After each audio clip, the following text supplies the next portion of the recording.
I don't think we've seen stranger things than Ilhan Omar. We have David Steinberg on the phone. He's the investigative reporter that has been really buttoning up all of the research, all of the facts on Ilhan Omar.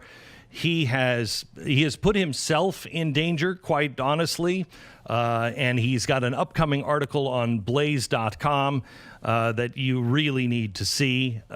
He is going to take us through some of this story, but I think, David, it's safe to say that all of the things that we suspected, you could now prove through social media from other people and from Ilhan Omar, based on her dad and her quote-unquote husband/brother.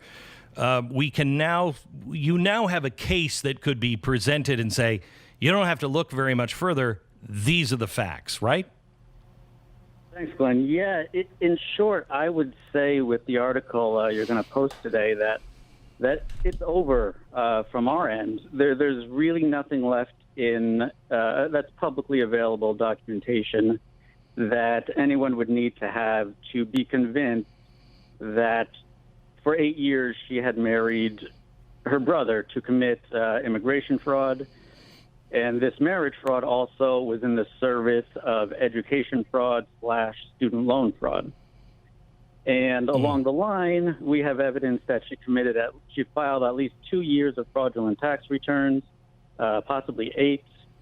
We have evidence that she perjured herself 8 times during her 2017 divorce from this man. And along the way, of course, we know she was living in public housing. We know she was likely receiving subsidized childcare. Essentially, almost everything she put her name on for 8 years was perjury or fraud.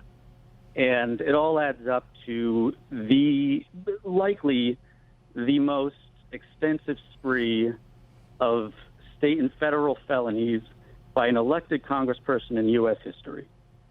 I really have no other way to put it. That's how big this is.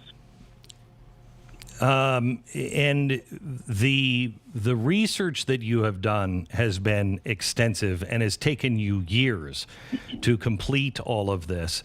Tell me what the key to this research is, because what you've done is you've taken it and we've posted all of it. We've archived all of it. You have archived all of it. So you can see it on the social media posts until this breaks, and then they'll all be taken down. But you've archived it, so we have record of all of these things. What is the key thing that when you're looking at this story later today that people need to understand and recognize? Well, what you see today basically simplifies all of it. This has been a confusing, bizarre case with the several marriages and divorces and changing names and birth certificates. However, all you need to know right now is her father, we've proven along the way that he was known as Nur Saeed. The last thing remaining was an actual verified example from a friend, someone who could be proven to be a friend or family or contacts or friends of the campaign, calling her father Nur Saeed Elmi. That was essentially the last hurdle. Because, of course, the man she married was Ahmed Nur Saeed Elmi, and there is nobody else with that string of names who could have been his father. There simply is nobody exists in either public U.S. or U.K. archives, address records, rental applications. Nothing else exists showing that there was a second man named Nur Saeed Elmi to be her husband's father. So we had and her father. Yeah, right. Correct. To show that it was the same man. So we needed a final example showing that her father was known as Nur Saeed Elmi.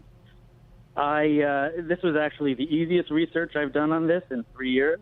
It involves typing Nur Saeed Elmi into the Facebook search bar.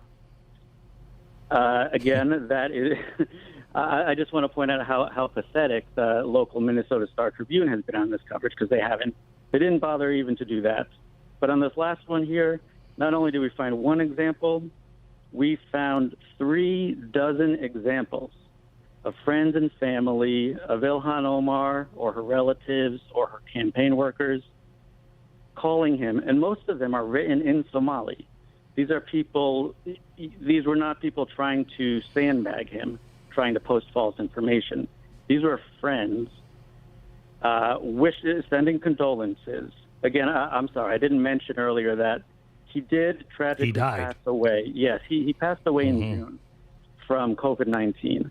And by all accounts, this is limited to Ilhan Omar's criminal behavior. By all accounts, since he arrived in America, he was a wonderful man. Everyone had wonderful things to say about him. He was a kind, funny guy. That's what I've heard from everybody. He earned that reputation. This is all about proving what Ilhan Omar did from 2009 to 2017. So, again, he passed away, and there was just this outpouring of grief and condolences from around the world.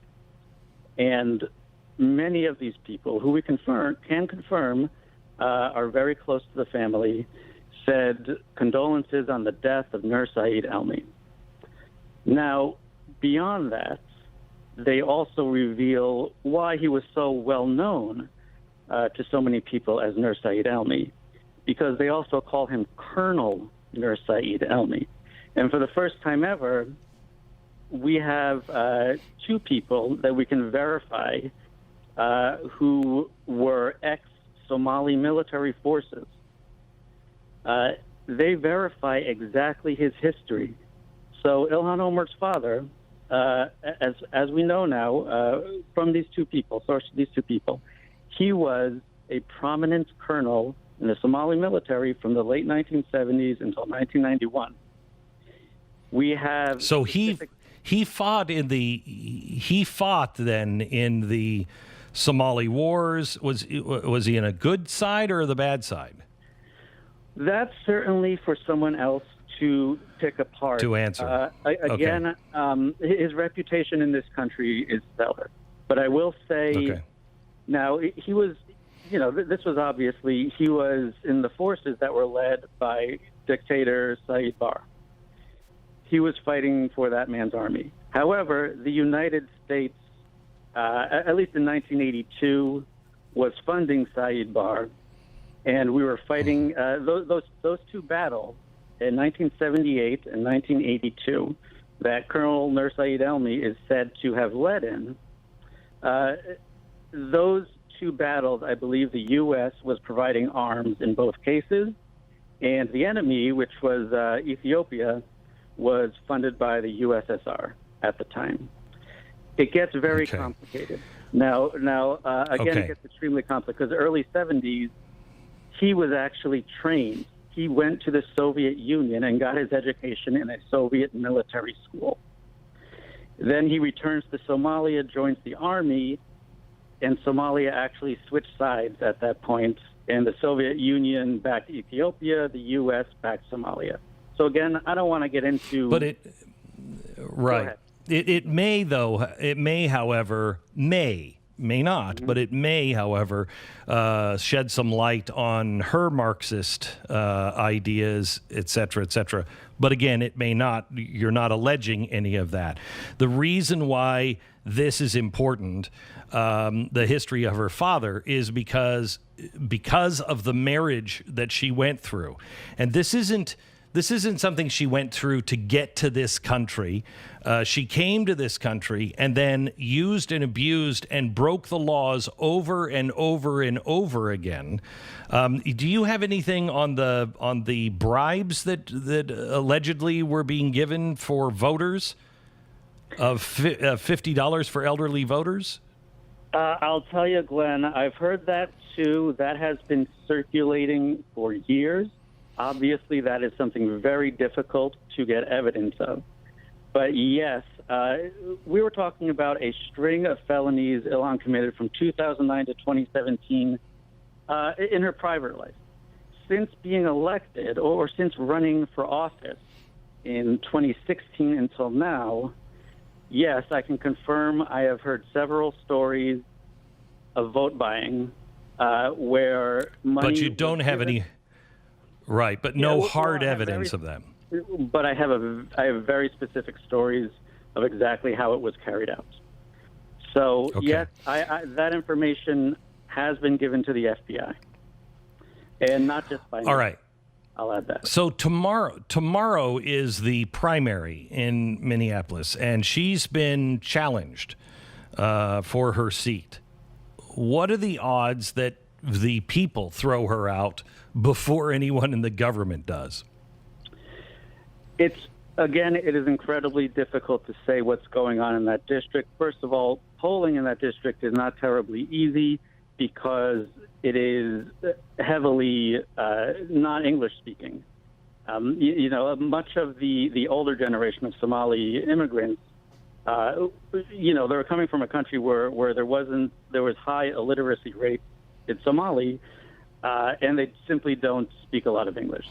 Figuring out whether or not the community has entirely turned on her is that's difficult to conclude at this point.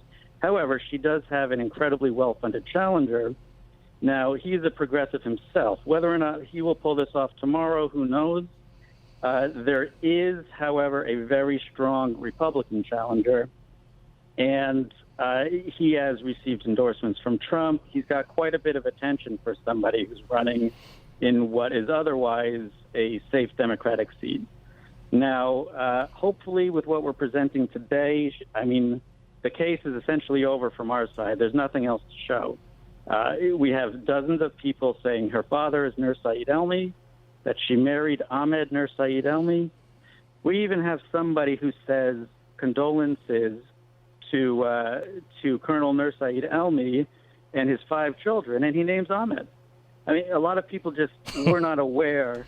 These are people who were friends and knew Colonel Nur Saeed Elmi very well. He was a prominent man, and just were not aware of all of this for one reason or another. But yeah, I also have several people saying condolences to his daughter, Layla. Layla is a woman named Layla Nur Saeed Elmi, who lives in the UK. She is the oldest of the 5 siblings, and she is said to be the person who raised Ahmed. Essentially, she was an older sibling. She's about 11 years older than him. She raised him in the UK. And on her marriage certificate, which I published over a year ago, she wrote down her father's name is Nur Saeed Elmi, military officer. There is nobody else on the planet with this description. It's over, Glenn. You have done incredible work. Now let's see if anybody in justice even cares about it. I know they don't in Minnesota because the whole state has gone corrupt, it seems. But hopefully they will in Washington, and tomorrow they may care as they line up to go to the voting booth, but we'll see. This story will be published on theblaze.com, theblaze.com. Get all your news there and see this story. It will be published later on this afternoon. David, thank you so much. I appreciate it. David Steinberg, investigative reporter. Thanks for sharing this. You bet.